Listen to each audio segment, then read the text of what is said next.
When the show returns, Monroe and his son are put in quite a not fun situation. What can you tease about their cage fight? Well, it's pretty nasty. Most of the things that Monroe does tends to be a little nasty, unfortunately. But I think one of the biggest spoilers is the fact that I'm still here talking about it. So maybe there's something in that. But look, I think in Connor, Monroe sees a lot of himself. He sees a lot of missed opportunity in terms of his own character, where he came from, what he went through, the loneliness that he experiences. And I think in Connor, he sees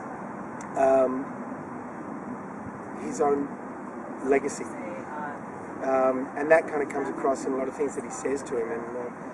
And as a result, he is willing, as long as he knows that flame has been passed to Connor, he's willing to bow out because the Monroe name lives on.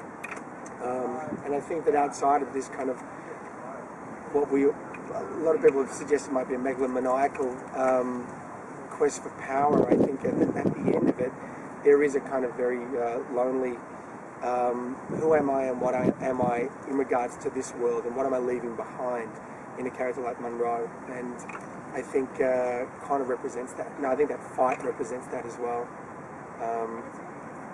If that answers your question. Now, obviously, before the fight, Monroe says some things that his son could really hurt his son. They're the truth. Have you guys seen the episode? Yeah. Oh, right. Okay. I mean, they're the truth, okay. But yeah. That I would imagine would change their relationship going forward. How much does that maybe ripple through, the aftermath? Well, I think there is the ripples and waves always go through that, and I think that Matt plays Connor so well that you can see it constantly churning in the back of every scene. I think that as we get to know him, and as the scripts come in, and the writers start changing it, I think that you'll start to see a real pull in that character.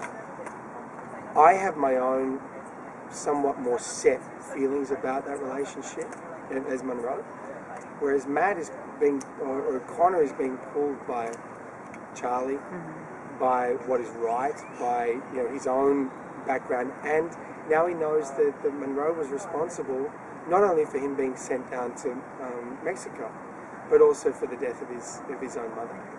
Now that from Monroe is a confession that takes a lot of courage to bring up, because he knows that there is going to be certain ramifications, major ramifications, but he also knows that the only way he's going to get his son to give that death stroke is to say, this is what I did to you, so do it back, give me some. And in doing so, we're even.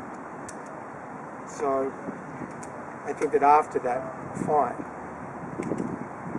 that balance, it's not equal by any means, but I think it's going to shift and change quite a bit.